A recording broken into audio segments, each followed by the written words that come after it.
couldn't tell, this is absolutely frigid. There's still remnants of snow on the ground. It's like 26 degrees, I think, with a wind chill or something.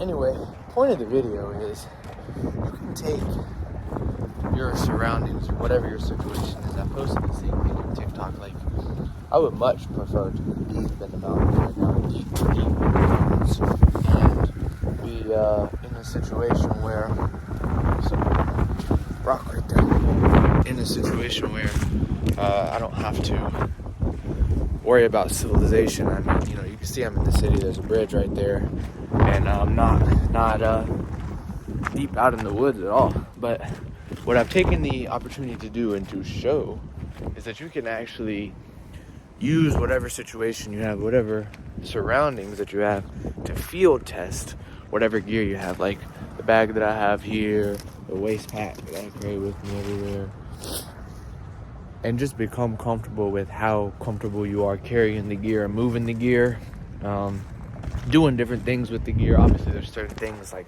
for me, prepper wise or permit wise in the city, that I can't do unless I'm in deep woods. But at the same time, gear, how it feels, long hike, how you transport it, yada yada yada. Obviously I use electric board so I can move quicker, stuff like that. But you can see how you just handle different terrain and kind of go from there. But the point is to take advantage of whatever your situation is. Use that.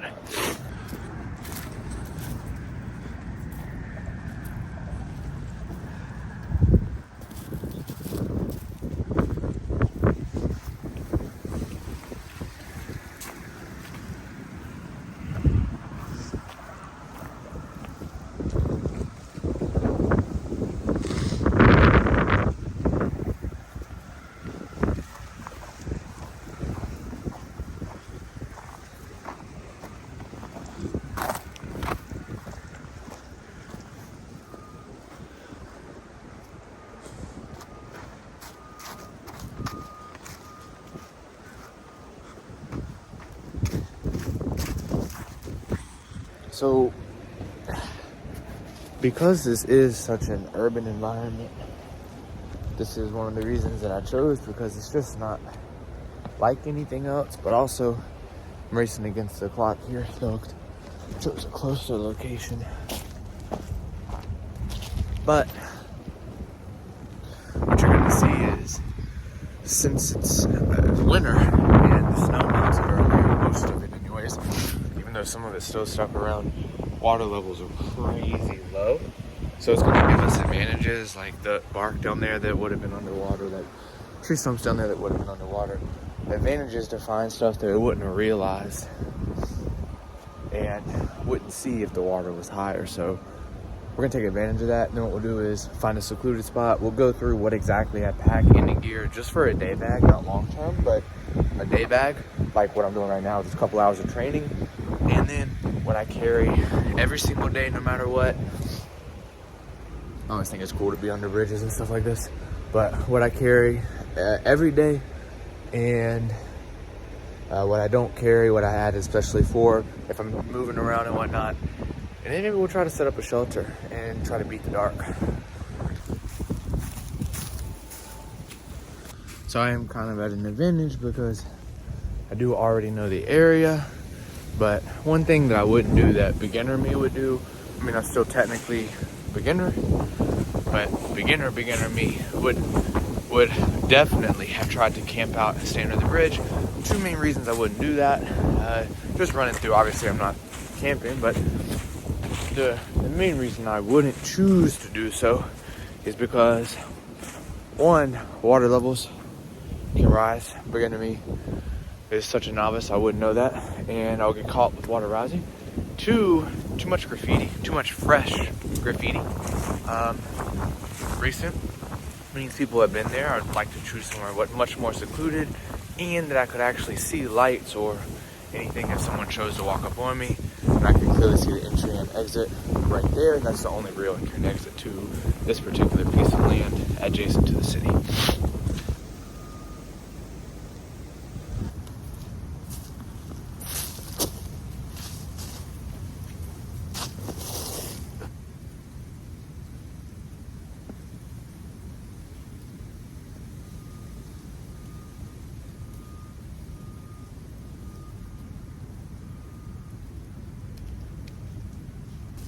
I got really, really lucky. Look how sharp this is.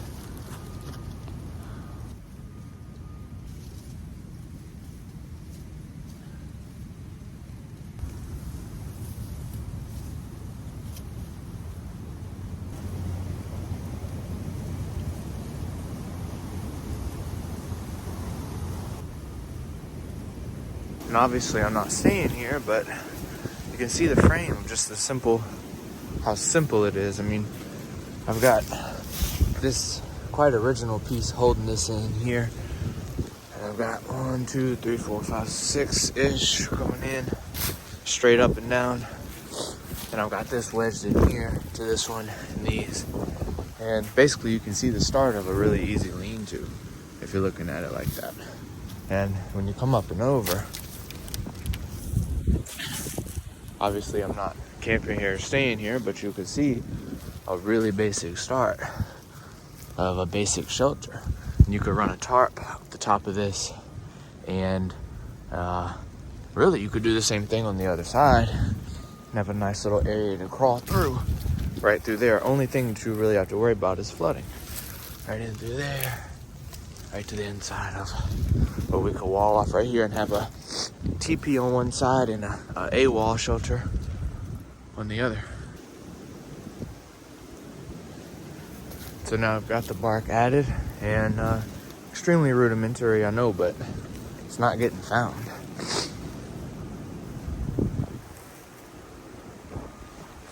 Well, let's look at it from a zoomed out view. Packed with some mud, not too bad.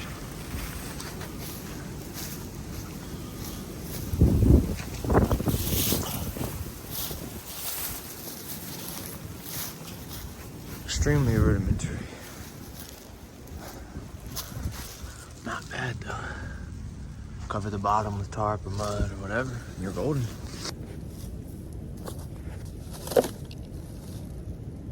Do the trick. Giving paracord and a tarp, something like that. But even without that, you're just packed with mud.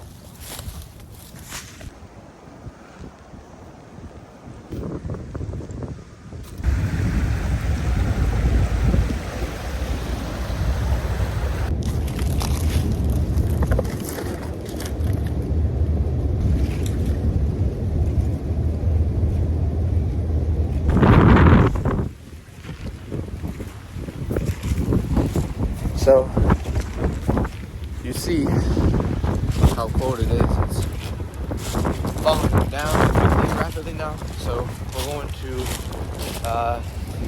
travel back to the vehicle also because I don't want to pull all my gear out and then risk leaving something very integral to me,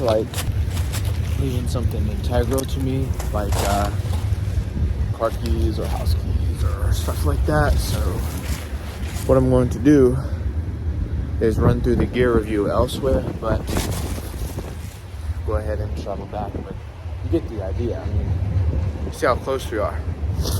So it's important to train in any environment possible. Every environment possible is very important. Otherwise, you'll be put into elements you're not used to or ready for. Okay, I'm back in my vehicle now, and I'm gonna go through quickly some of the things that I usually keep in my bag that I carry with me everywhere, regardless of whether I'm outside in terrain or not, whether I'm just in Walmart every day, or whether I'm just out moving around, or whether I'm just, whatever I'm doing. I usually have this waist pack on me at all times, and it will have some variation of these items in it all the time. Wintertime, I will always have a balaclava or a ski mask in here. If it's not in this bag, I keep it up here so that if I get into an area where it's extremely cold and I'm required to be outside for a long period of time, I can just pull it down and wear it. I will also carry a multi-tool of some sort. I've been looking for this one for weeks, and I found it just a little while ago today, actually. But I will carry just a super cheap multi-tool like this, that way I can just do whatever I need. And usually that will be carried on my body. I had one that rusted through, and I replaced that with this one. Obviously a wallet, that's important, and keys, yada yada yada. Those will always stay on my waist bag. You will have noticed that I have a bag, the black bag that stays with me all the time. Some form of jewelry or a bracelet or something that looks halfway decent. That way, because I am such a paranoid person, if I do get robbed, I have something to distract them with or hand to them to kind of pretend that I'm complying until I can get to a position to do something better. Can't stress this enough, magnesium with the flint striker, because the flint striker was great, but it won't be enough without something to light, and you won't always have that. So one of these, I usually will wear this around my neck with some form of tool for personal protection. And then just a all-purpose, just really cheap bright orange survival knife. The reason this is orange, the reason I bought it this way is because one, it has all these different tools on the top, which I'll go through later, it doesn't matter. Belt clip, also it has a small sharpener on the front for field use. But more importantly, I like the orange design because I can actually see it if I drop it out and I'm out, you know, in a field or doing something. I carry a lighter for when that magnesium in the flint isn't quite where I need it to be, or I can't find it, or my hands are too cold to use it. Carry a lighter so I can cheat. Life straw so I can drink from anywhere. If I wanted to drink from that river that I showed you, or a stream somewhere, I don't have to worry too much. Tourniquet, self-explanatory. And flashlight. This is a beast of a flashlight. I'll go through the ins and outs of what it does later, but I'll go through all that stuff as well. But yeah, that's a pretty good example and reason of at least of things that I'm carrying in my everyday type of bag here. Obviously, sunglasses I keep in my vehicle. I use those all the time. Just to not have to make eye contact with people and blend in, or to just shield my eyes from the sun, obviously. But rule of thumb and rule of thumb that I wanted to get across, I guess, is no matter where I'm going or what I'm doing, my goal is always to have enough medical supplies to get me back to wherever I came from. So like today, very short, so you see only a limited amount of medical supplies. Tourniquet, I didn't show you, it's in my black bag, but basic supplies, gauze, medical tape, stuff to stuff a wound, to stop a wound, enough to get me through whatever it is that I'm doing at the time, and get me back to my car in this case, which is my originating point. With that being said, the reason I've done this so much is because that mentality, I guess, of getting back to the car. I have as much medical supplies that I can easily carry as possible in my bag, not my bag, in my car, and I keep them in the back. And I have like 2 or 3 first aid kits, and then some other like personal first aid kits that I put together myself, and I keep all that stuff together in the car. And whenever I go outside of the car, whether it's for like a run by myself or urban environment or a wooded environment or something like that, then I will basically take the medical supplies that I need and put those medical supplies that is necessary for that trip or that movement into either that black bag back there, which already has predisposed medical supplies in it, so that I'm already overachieving for whatever it is I'm going through, or into this bag. But either way, it's enough to get me back to the car or back to the house or back to wherever I came from. And that's kind of my rule of thumb with the medical supplies. But yeah, that's kind of what I was doing. And I guess the reason that this video is important to me, and the reason I'm putting out, one, I want to start doing more longer videos. But besides all that, wherever you're at, whatever you're doing, and I'm just learning this myself, is you can test your skills. You can test your stuff no matter where you are. That's one of the reasons I started calling myself the urban hermit, because I'm not originally from the city, but I've lived in the city for a couple years now, and sometimes I like it and sometimes I don't. But the point being, I fell out of touch with the survival prepping side, because I realized I couldn't train the same way I could when I didn't live in the city. But now that I realize I can train anywhere, and you just have to adapt it that way, that's what I've done. That's what I've started to do. So now that it's getting more better. I'm getting better about that. I'm starting to train, get back in the swing of things again, and learn new stuff. And that's just a big thing for me. So starting to learn new things and put new stuff out there. So yeah, if you made it this far in the video, which is surprising to me because I'm not good at making videos yet, thanks for watching. Like, subscribe, all that YouTube stuff. But yeah, more survival, hermit, philosophy, whatever I can dream up, more of it coming soon. Peace.